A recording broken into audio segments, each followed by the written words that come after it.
Back we are for day 9, if I'm not mistaken. And it's been a day. So happy to be back. Let's get up the board. Day 9. So woke up pretty early today for work. Didn't have as many meetings, but I still was back to back for I think a 4.5 hour stretch.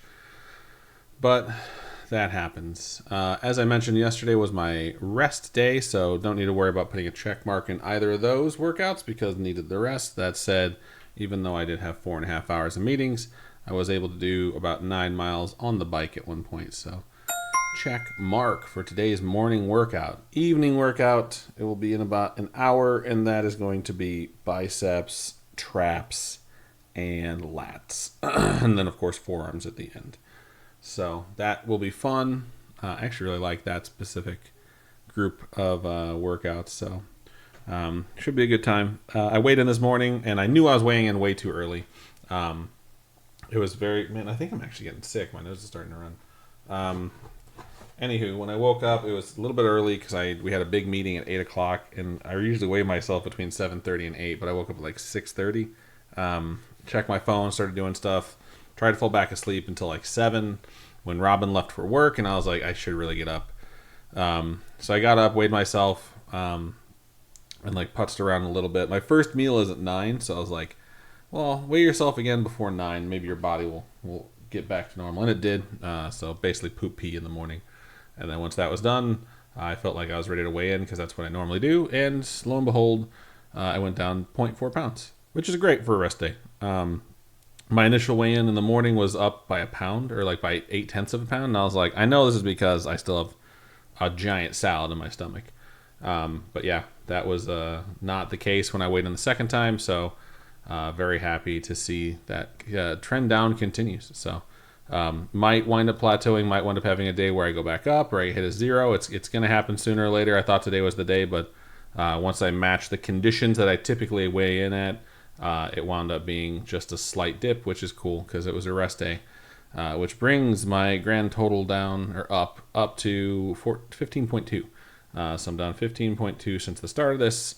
It is day 9, so that is a substantial amount to have in 9 days. That said, like I've mentioned before, about 5 to 6 of that was like the first day, which was mostly stuff in my stomach and water weight just no longer being there.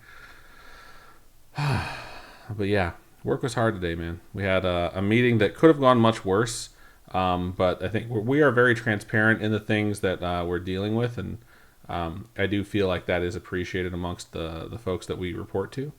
But there's still a lot of questions around some data, and I'm pretty experienced. I'm a 40-year-old man. I have a lot of experience digging through data and figuring out why something is happening, why something's not happening, and this one is challenging. It's really challenging, so a little bit tired, but I am at the end of my workday. My laptop is still open. I keep doing that. I'll honestly jump back on my laptop or my phone if someone messages me, but it is the holiday party out in New York, so I doubt I'll be getting much from them, and hopefully everyone's kind of taking a break. So fun stuff, man. Yeah, that said, I'm gonna go ahead and switch over to my share screen. I'm sorry, guys. I'm out of it today a little bit. There we go. Also, my fucking Stream Deck just froze. But yeah, I'm going to go over to screen share.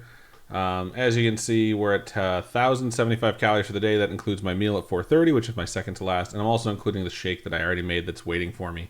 Measured out how much milk I put in there. It's skim milk. Measured out how much protein powder is in there. So I have 425 calories left, which I am going to use on chicken.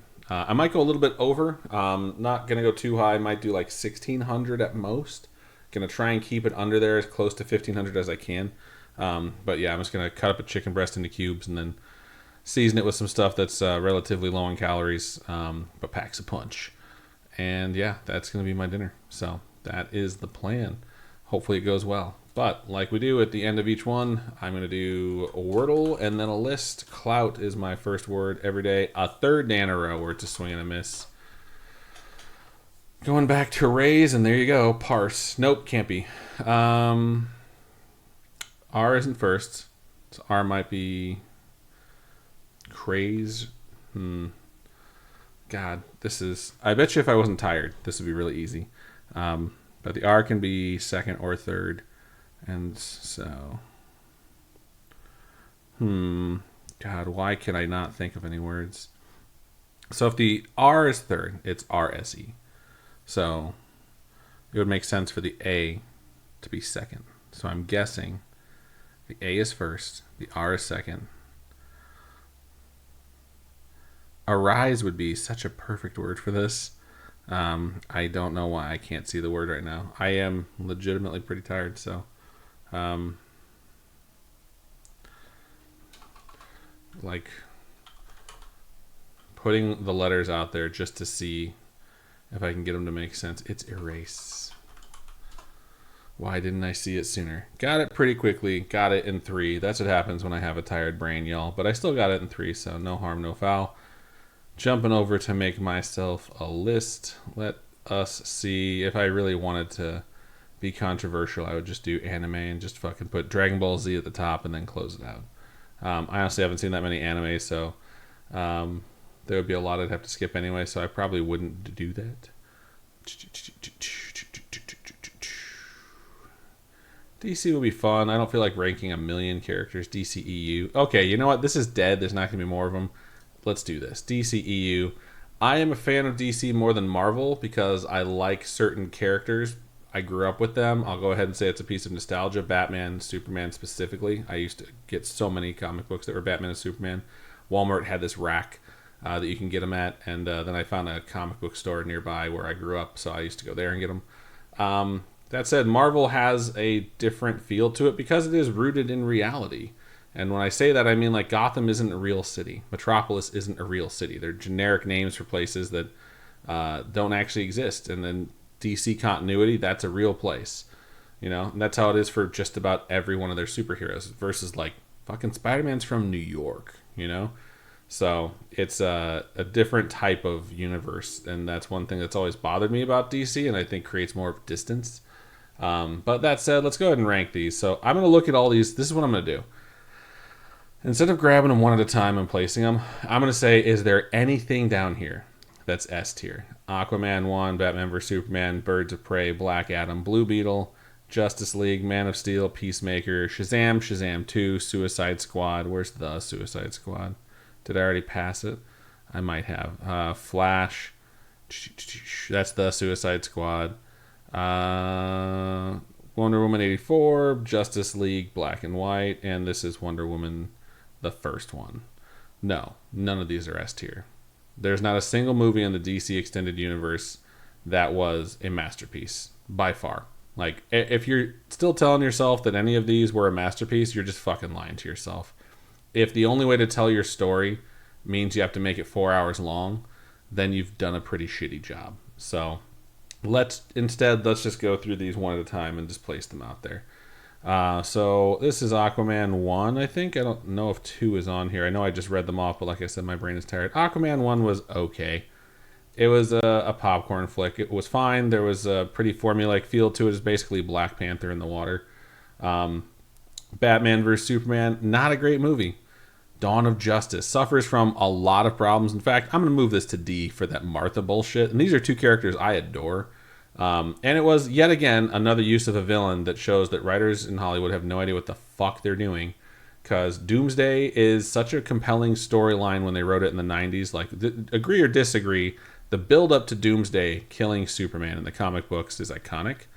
And the fact that he is not very deep means that writers just toss him in at the end as like a fucking throwaway. But realistically, like, he's the shark in Jaws. Like, he's the thing that's lurking beneath the surface, quite literally, that once it's free or once it's there is incredibly dangerous, and it sets apart the rest of the DC Extended Universe from Superman because it's like he's the only one that can fucking stop him.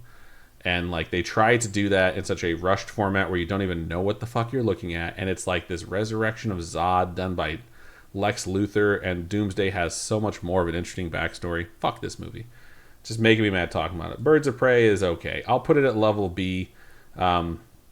I think it's trying to be fun and trying to be adult, but realistically, like, it still has a lot of problems. I do like the fact that Ewan McGregor is in it, and he does a pretty good job of playing Black Mask, but The pacing of it for me feels off. I like the acting. I think Margot Robbie's great casting, but there's just a piece to it where I feel like it's just a step below great. Black Adam is a pretty big mess. It's not nearly as bad as Dawn of Justice, though. Blue Beetle, I'll leave right here. I didn't see it. It's the only movie in this lineup that I haven't seen. Justice League, I would say, is a step above Batman vs. Superman, and it's not very high up there. Looking at this, I'm actually going to make some adjustments. I think Black Adam is better than Justice League. I think Justice League is better than Dawn of Superman. Oh, I haven't watched here. Look at that. That this feels high for Black Adam. I think they're both D's, but I think that I'm going to elevate it just because I do think, at least this being self-contained, it still crammed a bunch of superheroes in there to try and like make it compelling. And then they gave the cameo at the end to Henry Cavill, which is the last time we'd ever see him as Superman. It's still a mess of a movie. Man of Steel was the start of the DC Extended Universe, and I really think that it gets a lot of hate because of the final fight with Zod and how much gets destroyed. And I think when you haven't established a Superman character that is showing how careful he is, like Superman lives in a world of paper and he takes so much care. Most of Superman's effort is put into not using his strength to not hurt or damage things. And this movie just sort of skips past all that and just gets to like, what if he had to use all of his strength to stop the bad guy? And so, like, obviously he's still holding back slightly because at the end you see he doesn't want to kill Zod, but like tons and tons and tons of people die with the complete destruction of Metropolis, like on a scale that's just like fucking unfathomable to start. And like you can say that it was done to like inspire Bruce Wayne to hate Superman, which is great motivation, but realistically it's just like, it's a miss for that character. Henry Cavill fucking carries that movie, dude. Some of the actors in the movie are good and they have great performances, but Henry Cavill carries the movie, which is not shocking. He carries a lot of the things that he's in, but it really disappoints me that this specific take on Superman seemed to not really grasp the concept of a character who has the power of a god but chooses to be grounded. Like, that's the most amazing thing about Superman, is that like absolute power corrupts absolutely, but not him. And it's not him because he has humanity. And like that's so missing in this movie. Like Kevin Costner as his father, like telling him not to save people and let them die so that he can like protect his secret. Like, there's just so many problems with Man of Steel, man. I'm still going to put it at a B, because there is some things about it that I do like. Especially the idea that the one thing it does capture is when he like lets himself be arrested. Like, that's a great scene where it's like he's walking around in the handcuffs. Like, the people who complain about that trailer are people that are absolute fucking morons. They're not the trailer, but the one sheet, the poster for the movie showing him walking in handcuffs. Like, he's willfully submitting to laws that he doesn't have to fucking obey. Just to let people know that like he's on the up and up, everything's safe, but when he has to step away, he's like, guys, I gotta fucking go, and just like walks through a wall. Anywho, Peacemaker, the series. I don't know if this is going to include season 2. Probably not. I'm not done with season 2 yet, but I watched all of season 1. I actually really like Peacemaker. I think Peacemaker is probably the best thing that happened in the DCEU, which isn't shocking because James Gunn did it. And he came in and like, obviously there's some stuff that's like reminiscent of other things James Gunn has done, and it's kind of like MCU-ish, but it's adult. It's on HBO. John Cena's fucking hilarious. He gets to swear all the time. It works. Shazam is good. Problems with the movie? Sure. But Shazam is good. I enjoyed Shazam. I thought it was a good movie, and it understood its target audience. Like, this is a movie for kids. The second one, I did not like. I honestly didn't pay very close attention to it because it just could not catch me. Like, I just kept getting so fucking bored. The plot just seemed so, like, convoluted that I just stopped paying attention at some point, and I kept having, like, pay attention again, then check on my phone what I missed. So, yeah, not the best. Suicide Squad. Is this the Suicide Squad? I just did the same fucking thing, since there was 2 of them. Birds of Prey is right there. I'm literally going through them to see where they are. Okay, Flash. This is the Suicide Squad. So this is the one with the Joker. This one is utter dog shit. It is probably worse. I'm not even gonna say probably. It is worse. It is the worst movie in the DCEU. You know what? It's one of the worst because the Flash is fucking horrible.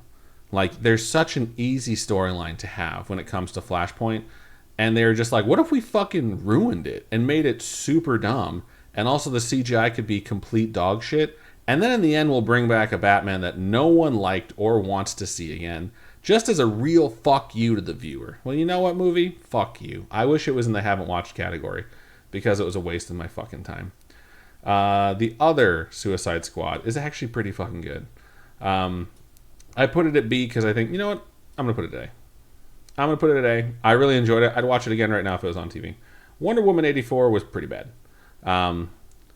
The villains are like Max Lord and Cheetah, and like the plot is really convoluted again, and this idea that like Steve comes back and she can like see him in this other guy's body, but they like make it just be Chris Pine because that's what she's seeing.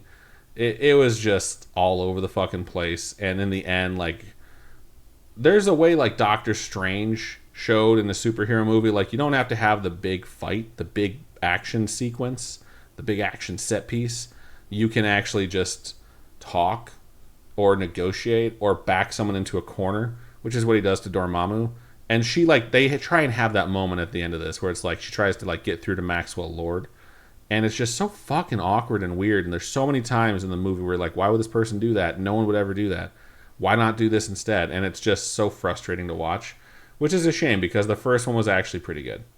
I'm not putting it at A though, because there was also points where it's like, oh cool, like this fucking movie that's like woke as fuck, which I think is one of the most overused bullshit terms for people that can't describe why they don't like something. But realistically, as a movie that's supposed to show like a female character being very empowered, like she can't reach her potential until the man she loves dies, which I'm just like, are you fucking kidding me, man? Like, what's the point of this? Like, why would you do that for this character? And Black and White Justice League, go fuck yourself. Like, it is 4 hours long. I'll tell you this, it's a better movie. It is a better movie. I should be ranking it higher. It should be at C.